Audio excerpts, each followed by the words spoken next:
నమస్తే, welcome to 99 TV big డిబేట్కి స్వాగతం. ప్రధానమంత్రి నరేంద్ర మోడీ అలాగే బీజేపీ అగ్రనేత అమిత్ షా ఆంధ్రప్రదేశ్కి ప్రచారం కోసం వచ్చి జగన్మోహన్ రెడ్డి గారి నెత్తి మీద పాలు పోస్తున్నారా? చూడబోతే అలాగే ఉంది. ఏ తేనె తుట్టునైతే కదల్చకూడదు, కదిలిస్తే ఇబ్బంది అని చెప్పేసి కూటమిలోని ప్రధాన పార్టీలైన తెలుగుదేశం, జనసేన భావిస్తున్నాయో అదే తేనెతుట్టని కదల్చడానికి వాళ్ళిద్దరూ వస్తున్నారని చెప్పేసి సమాచారం ఏముంది అందులో చాలా క్లియర్గా వాళ్ళ ఎజెండా అది. జాతీయ స్థాయిలో వాళ్ళు ముస్లిం రిజర్వేషన్స్ మీద ఒక పాలసీ తీసుకున్నారు, జాతీయ పార్టీ కాబట్టి. రాష్ట్రం కోసం లేకపోతే పురంధరేశ్వరి గారి కోసం ఆ పాలసీని మార్చరు వాళ్ళు.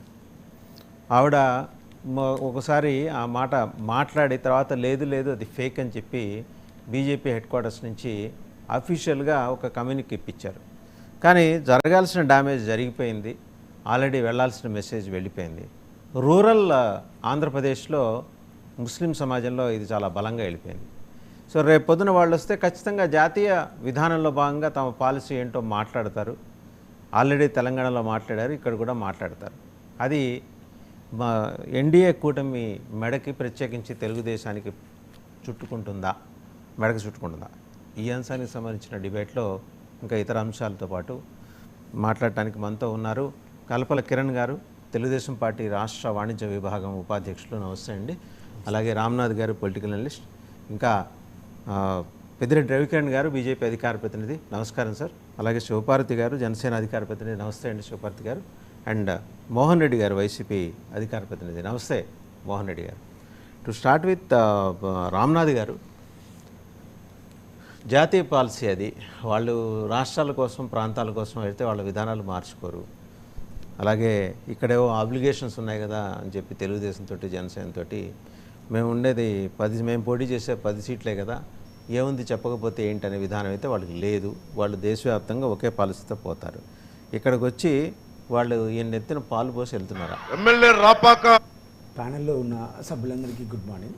ఖచ్చితంగా ఈ అంశం దేశంలో ఎన్నికలు వచ్చిన ప్రతిసారి చర్చ చూస్తున్నాం. మోరోవర్ గత వారం 10 రోజుల నుంచి ఈ చర్చ ముఖ్యంగా మీరు ఇందాక అన్నట్టుగా బీజేపీ ఒక నేషనల్ పార్టీ కాబట్టి ఒక నేషనల్ పాలసీ ఉంటుంది. ఆ పాలసీలో భాగంగా వాళ్ళు ఈ అంశాన్ని పదే చెప్తున్నారు. ఇంకొకటి ఏంటంటే దేశంలో ఈ అంశానికి ప్యారలల్గా ఇంకొక అంశం కూడా చర్చ జరుగుతుంది. అంటే కులాల గణన జరగాల దేశంలో అనేది కాంగ్రెస్ పార్టీ యొక్క పాలసీ. కాంగ్రెస్ పార్టీ ఇప్పటికే అనౌన్స్ చేసింది. చాలా వరకు కాంగ్రెస్ పార్టీతో అలయన్స్ ఉన్నటువంటి కొన్ని రాష్ట్రాలలో, బీహార్ కానీ ఇట్లాంటి రాష్ట్రాలలో ఆ కుల గణన కూడా స్టార్ట్ అయిపోయింది. ఇంకొక వైపు ఆర్ఎస్ఎస్ ఏమంటుందంటే ఖచ్చితంగా మేము కుల గణనకు వ్యతిరేకం అని చెప్పేసి మోహన్ భగవత్ గారు తన పత్రికల ద్వారా, తన ప్రసంగాల్లో చాలాసార్లు ఆయన సంబోధించడం కూడా జరిగింది. అంటే ఇక్కడ బీజేపీ చాలా క్లియర్గా చెప్తున్నారు. నిన్న సిద్దిపేటలో జరిగినటువంటి సభలో కూడా అమిత్ షా గారు పదే చెప్తున్నారు, ఖచ్చితంగా మేము తెలంగాణలో మాకు 12 ఎంపీ సీట్లు గెలిపించినా లేదా మూడవసారి మేము అధికారంలోకి వచ్చినా ఖచ్చితంగా మతాల వారీగా రిజర్వేషన్లను మేము ఎత్తేస్తాము, కులాల వారీగా ఎస్సీ ఎస్టీ ఓబీసీలకు మాత్రం మేము రిజర్వేషన్లు ఇస్తాము, ముస్లిం బేస్డ్ లేదా మతం ప్రకారం మేము రిజర్వేషన్లు ఇవ్వమని చెప్పి వాళ్ళు క్లిస్టర్ కేర్గా ఒక పాలసీ అనౌన్స్ చేయడం జరిగింది. అంటే అదే పాలసీ అన్ని రాష్ట్రాలలో అప్లై అవుతుంది తప్ప అందులో ఒక ఆంధ్రప్రదేశ్ రేపు ఎక్స్క్లూజివ్ ఏం కాదు కదా. ఖచ్చితంగా నేషనల్ పార్టీ అన్నప్పుడు ఒక పాలసీ, ఒక విధానం, ఒక అంశంలో ఉంటుంది కాబట్టి ఖచ్చితంగా ఈరోజు కూటమిలో ఎంత కాదనుకున్నా బీజేపీ, జనసేన, టీడీపీ వాళ్ళు ఉన్నారు కాబట్టి ఈరోజు బీజేపీ నాయకులు చేసినటువంటి అంశం ఈ రెండు పార్టీలకు, కూటమిలోని అభ్యర్థులకు ఎంతో కొంత ప్రతిబంధకం అనేది వాళ్ళకి ఖచ్చితంగా తెలుసు అక్కడ. ఎందుకంటే ఈరోజు దాదాపు ఆంధ్రప్రదేశ్ రాష్ట్రంలో దాదాపుగా 86 లక్షల ఓటర్ల వరకు ముస్లిం సమాజం, ముస్లిం కమ్యూనిటీ ఉంది. ఒకవైపు ముస్లిమ్స్ కూడా టీడీపీ పార్టీలో, ఇతర పార్టీలలో ఉండొచ్చు, కానీ ఎక్కువ సమాజం. ఇంకొక అంశం సార్, ఇప్పుడు తెర మీదకి వచ్చేది ఆ 86 లక్షల ముస్లిం జనాభాన మీరు ఓటర్స్ ఉన్నారు. అలాగే 65 లక్షల క్రైస్తవ ఓటర్లు ఉన్నారు. రేపొద్దున డిమాండ్ అక్కడి నుంచి కూడా రావచ్చు. అదేంటాను నేను ఏమంటే, కానీ ఇక్కడ బీజేపీ ఇంకొక విషయం కూడా చాలా క్లిస్టల్ క్లియర్గా వాళ్ళ నేషనల్ డాక్యుమెంట్లో కానీ వాళ్ళ పాలసీ డాక్యుమెంట్లలో, అంటే ఇంటర్నల్ పాలసీ డాక్యుమెంట్లో వాళ్ళు క్లియర్గా చెప్పారు. అంటే మతాల వారీగా రిజర్వేషన్కు వ్యతిరేకం కాబట్టి మేము ఆ కుంపటిని కదిలించమని ఒక సైడ్ చెప్తున్నారు. మీరు నిన్న రేవంత్ రెడ్డి గారు తెలంగాణలో చూసినప్పుడు కూడా ఖచ్చితంగా వాళ్ళు 400 సీట్లు రావాలనుకుంటున్నారు. అంటే మేము 370 ఆర్టికల్ రద్దు చేసినాం కాబట్టి మాకు సొంతంగా 370 స్థానాలు రాబోతున్నాయని చెప్పి ఒకవేళ బీజేపీ ఆ స్లోగన్ తీసుకుంది కాబట్టి రేపు పొరపాటున బీజేపీకి ఓట్లు ఇస్తే దేశంలో రిజర్వేషన్లను కూడా రద్దు చేస్తారని చెప్పి ఒక అడుగు రేవంత్ రెడ్డి ముందుకేసి మాట్లాడడం కనపడుతుంది. అంటే ఇక్కడ నేషనల్ పార్టీల యొక్క పాలసీ కానీ వాళ్ళ వ్యవహార శైలి ఒక రకంగా ఉంది. ఈరోజు ప్రాంతీయ పార్టీల వ్యవహార శైలి వాళ్ళ స్వీయ ప్రయోజనాలు ఒక రకంగా ఉన్నాయి. ఇంకొక రకంగా చూసుకున్నప్పుడు రేపు ప్రాంతీయ పార్టీల మనుగడనే ఉండదు, బీజేపీ అన్ని పార్టీలను మింగేస్తుంది. ఈ ఖార్గే గారు పదే పదే ఒక మాట అంటున్నారు. మీరు చూడండి, ఆయన దేశవ్యాప్తంగా కాంగ్రెస్ పార్టీ అధ్యక్షుడుగా ఆయన ఏమంటున్నారంటే ఇవి దేశంలో చివరి ఎన్నికలు ప్రజాస్వామ్య పద్ధతిలో జరగబోతున్నాయి. రేపు మోడీగిన మూడోసారి గెలిస్తే ఖచ్చితంగా మన దేశంలో రాజ్యాంగం కానీ ప్రజాస్వామ్యం కానీ ఉండదు అని చెప్పి ఆయన మాట్లాడడం చూస్తుంటే, అంటే ఇక్కడ బీజేపీ వాళ్ళ యొక్క ప్రయాణాన్ని మనం 1984 నుంచి చూస్తే, అంటే బీజేపీ పార్టీగా ఎమర్జ్ అయిన తర్వాత 2 స్థానాల నుంచి ఈరోజు 303 స్థానాలకు వాళ్ళు ఎస్టాబ్లిష్ అయిన తర్వాత వాళ్ళు కొన్ని ఏకపక్ష నిర్ణయాలు, వాళ్ళు అనుకున్నటువంటి నిర్ణయాలు, అంటే మనకేదో ఒక సంఖ్యాబలం ఉంది, మనం ఏం పాస్ చేసినా కూడా దేశంలో ఇంప్లిమెంట్ చేయొచ్చు అనేటువంటి రీతిలో వాళ్ళ విధానాలు పోతున్నాయి. కాబట్టి ఇదే పోకడలతో రేపు మళ్ళీ తిరిగి మోడీ గారు దేశంలో వస్తే ఖచ్చితంగా మన దేశ ప్రజాస్వామ్యం ఏదైతే డెమోక్రసీ ఉందో అది ఇబ్బందుల్లో పడుతుంది అనేటువంటి వాదనలు ఒక సైడ్ మనం కనపడుతున్నాయి. ఈరోజు అదే అంశం మన ఏపీ ఎన్నికల్లో కూడా ఈ రిజర్వేషన్ల అంశం చర్చకు వస్తుంది. ఇంకోటి ప్రధానంగా చూడాల్సింది ఏంటంటే ఈరోజు వైఎస్ఆర్సీపీ కూడా వాళ్ళు కేవలం ఏంటంటే ఇప్పుడు మీరు ఇందాక ఆ పాయింట్ అన్నారు కాబట్టి నేను ఆ పాయింట్ తీసుకోవాల్సి వస్తుంది. అంటే బీజేపీ అమిత్ షా రేపు ఆంధ్రప్రదేశ్కి వచ్చి వైఎస్ఆర్సీపీ పైన నెత్తిన పాల్పోస్తున్నారని మీరు అనడం జరిగింది. నేనేమంటే ఇక్కడ వైసీపీ కూడా ఏంటంటే ఏముందిలే బీజేపీకి ఏం మాట్లాడతాం, వాళ్ళకు 0.8% ఓట్లు లేవు అని చెప్పి బీజేపీ పైన వాళ్ళు తీవ్ర విమర్శలు కానీ తీవ్రమైన స్థాయిలో ఆరోపణలు చేయడంలే. ఖచ్చితంగా ఈరోజు బీజేపీని ప్రశ్నించాల్సిన బాధ్యత ప్రాంతీయ పార్టీల పైన ఉంటుంది.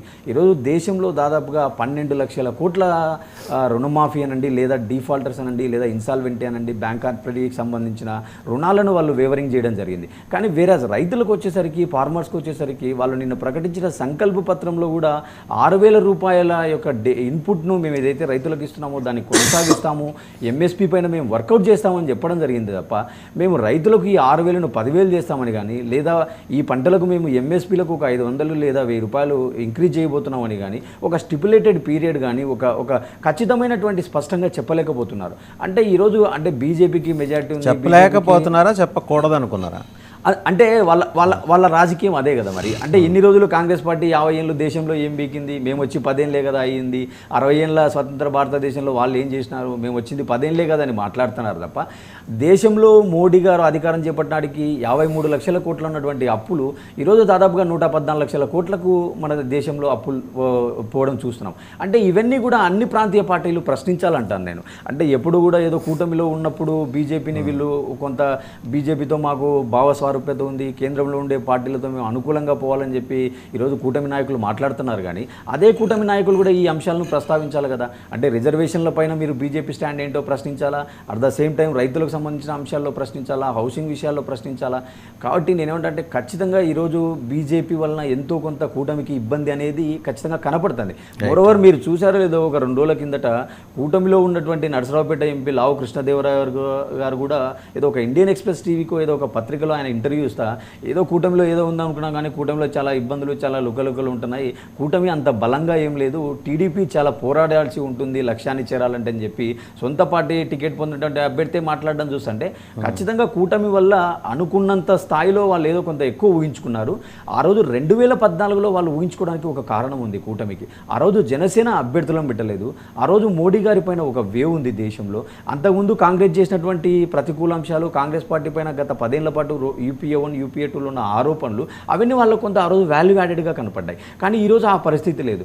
దేశంలో 10 ఏళ్ల పాటు మోడీ గారి పరిపాలన చూసినారు. అంటే ఈ పరిపాలనలో పేదల యొక్క బతుకులు ఎంతవరకు మెరుగుపడ్డాయి, ఇన్ఫ్లేషన్ ఎంత పెరిగింది, నిరుద్యోగం ఎంతవరకు ఉంది, తర్వాత పేదరికం ఎంతవరకు ఉన్నాం. ఈరోజు మనం ఫుడ్ సెక్యూరిటీ ఇండెక్స్లో దాదాపుగా 111వ స్థానంలో దేశంలో ఉన్నాం. అంటే ఇలాంటి ఎన్నో సమస్యలను కూడా మనం అడ్రస్ చేయాలి తప్ప ఏదో మనం దేశం వెలిగిపోతుంది, దేశం మోడీ గారు లేదా మోడీ గ్యారంటీ ఆప్కి వెలిగిపోతుంది అనే మాట వాడలేదు. ఎందుకంటే గతంలో వెంకయ్యనాయుడు గారి ఇంపాక్ట్ గుర్తుంది తెలుగుదేశానికి. 2004లో అది జాగ్రత్త పడుతున్నారు ఆ మాట. అంటే ఇక్కడ ఇంకొక మాట కొత్తగా మీరు అబ్జర్వ్ చేశారు, అంటే దేశ రాజకీయాల్లో ఎప్పుడూ లేనట్టుగా ఏ పార్టీ కూడా ఒక మేనిఫెస్టోని ప్రకటిస్తారు తప్ప ఆ నాయకుడి పేరుతో మోడీ గ్యారంటీ అని చెప్పి ప్రకటించారు. కానీ ఈరోజు మోడీ గ్యారంటీ పేరుతో వాళ్ళు సంకల్ప పత్రం రిలీజ్ చేశారు.